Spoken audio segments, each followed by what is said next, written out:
I'm continuing to read from my book, The Super Couple, A Formula for Extreme Happiness in Marriage. And today I'm continuing to read from the chapter under what I heard super couples say that they thought were the elements that made them an extremely happy super couple. Today I'm getting to the part on esteem, which is one of the elements that spouses would talk about when they said, I adore my spouse. Now, if you're liking what you're learning, please feel free to like and subscribe and send this video on to any of your friends whose marriages you think could be benefited from this. And of course, I'd always love to receive your contributions. It does take money to keep this ministry working. My ministry, that is, to save 1 million marriages before I die. So click in the link below in the buymeacoffeelink.com. Until then, I'd like to continue today with a chapter on esteem, since that was one of the elements that super spouses expressed when they said that they adored their spouse. It is a fair assumption that most individuals, families, and societies today are confused as to what or whom to esteem. I would guess many aren't sure what esteem is in the first place. The dictionary gives several definitions, and for the sake of applying esteem to our intimate relationships, it becomes obvious all of them are relevant to those characteristics found in super couples.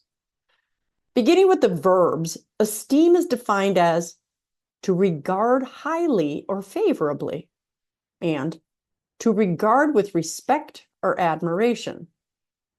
As a noun, esteem is defined as a favorable opinion or judgment. So let's consider all those things or people we humans, especially Westerners, regard highly or favorably.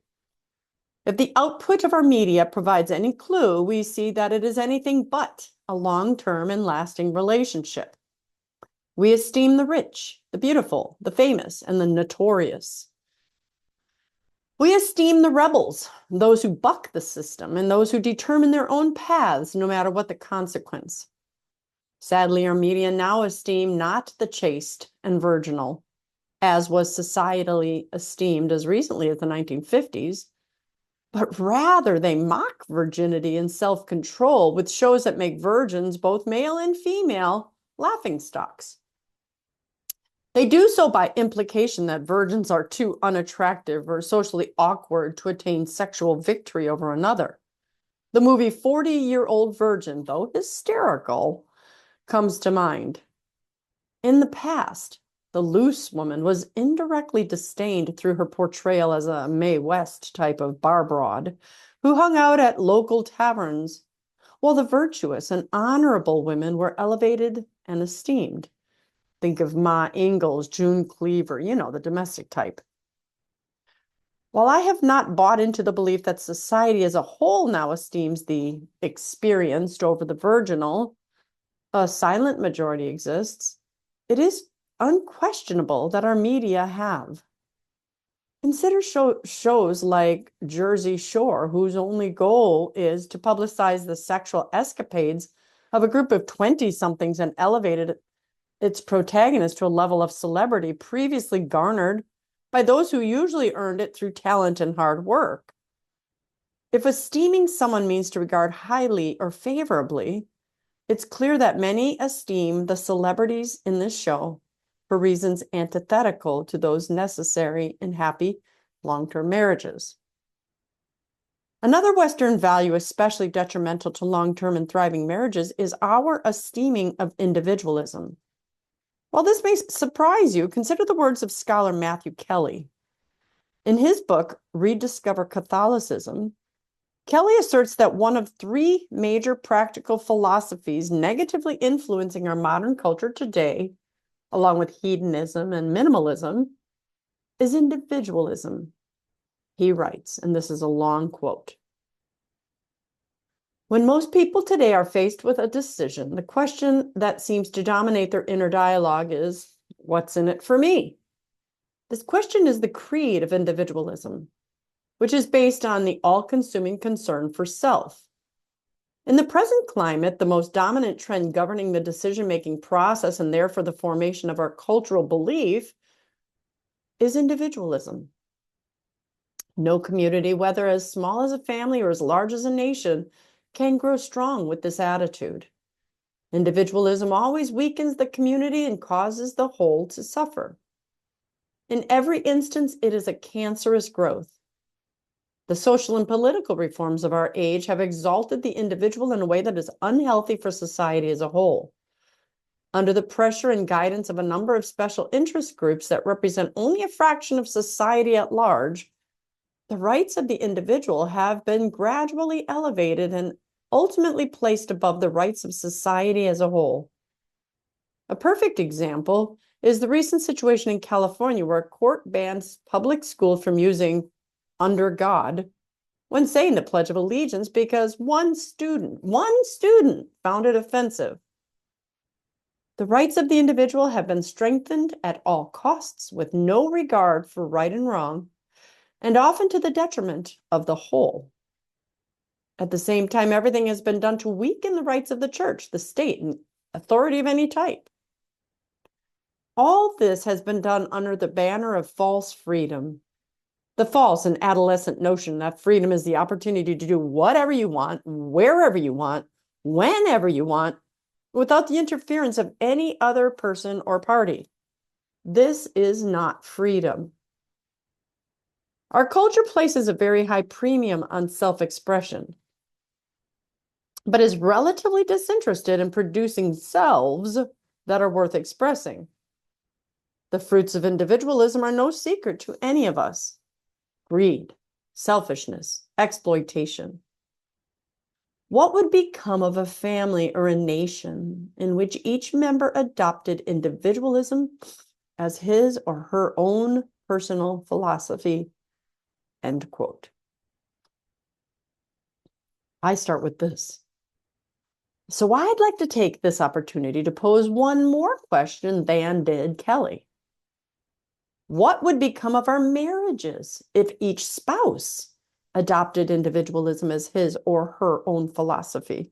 Oh, wait, let me rephrase that. What has become of our marriages since we have focused more on the individual than the couple?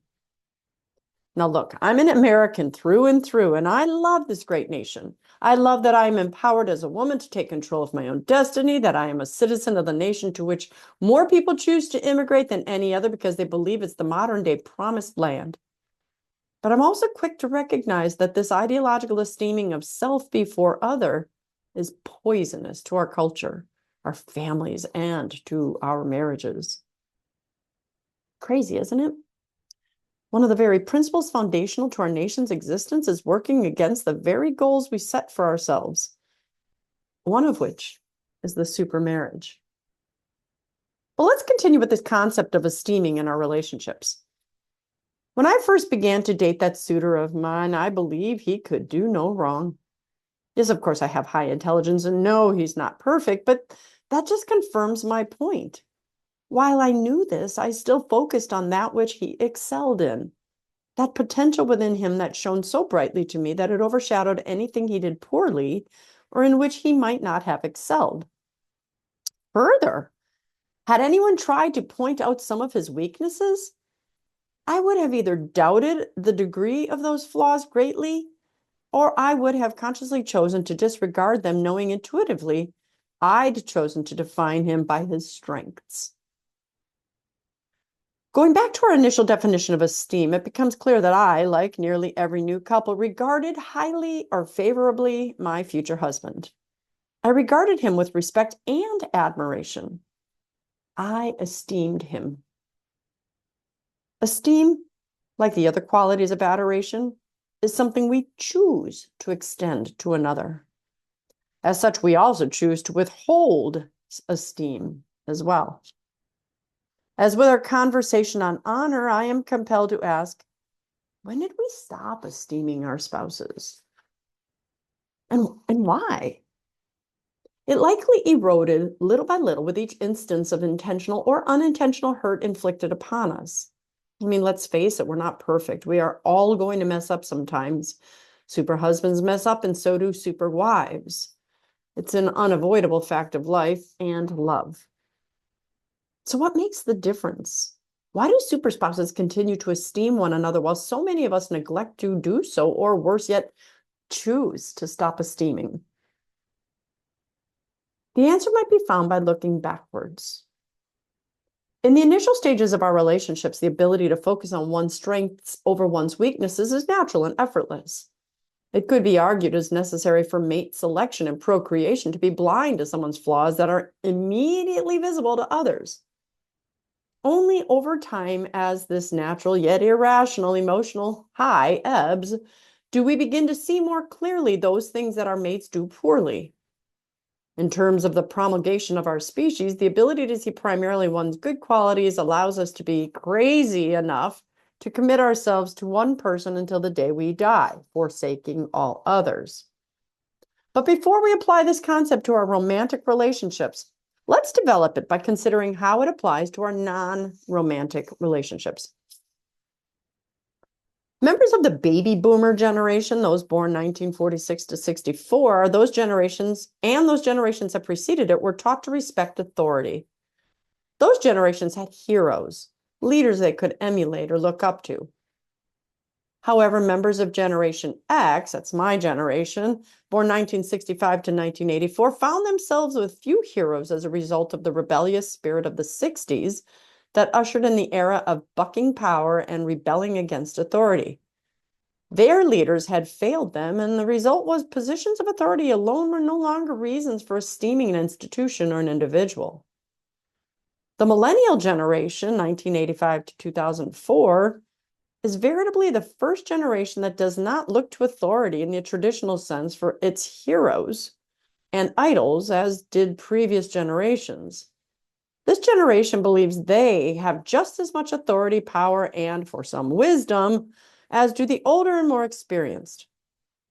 With the millennial generation has come an ideology that rank is no longer esteemed across the board, but rather esteem is conferred upon those who have fame and celebrity, for whatever reasons, such as any Kardashian, Paris Hilton, and all those who are famous for, well, I don't know, just being famous.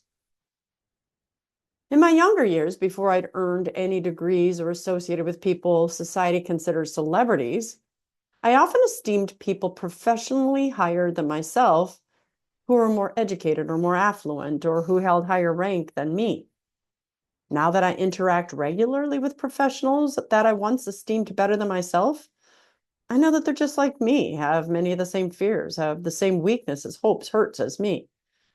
The playing field has been leveled in my mind. This happens naturally in our intimate relationships as well. The trick is to understand this is inevitable and use it as a psychological balancing component. It's good to see celebrities as no better than me, so I can stop being intimidated by them and their status. However, in terms of my spouse, it is also good to replace them on a metaphorical pedestal, not compared to me, but compared to other men or women, and see him or her for their good qualities and not their bad. In essence, the same greatness you likely saw when you first started dating. In the initial throes of our relationships or the early years of marriage, few of us find it difficult to regard our lovers as anything but highly or favorably. In this early stage, it's not that we are lying to ourselves about our lovers, but are rather focusing on that in which they excel and their potential for greatness. Fast forward a decade or so, and while many other couples have long since stopped esteeming their spouses, super couples have not. For reasons that will be explained throughout this book, super couples continue to regard highly or favorably one another each and every day of their married life. They continue to regard with respect or admiration the one with whom they've chosen to spend the rest of their lives. So as you'll learn throughout these pages, esteeming is a choice. The only choice if we want extremely happy marriages. You'll learn that when we esteem the wrong things, fame, fortune, beauty, status, or the wrong people, our relationships struggle. And though we do often esteem wrongly, we still seek the fairy tale. We want it all. Relationally speaking, the good news is that we can have it all, extreme marital happiness, that is.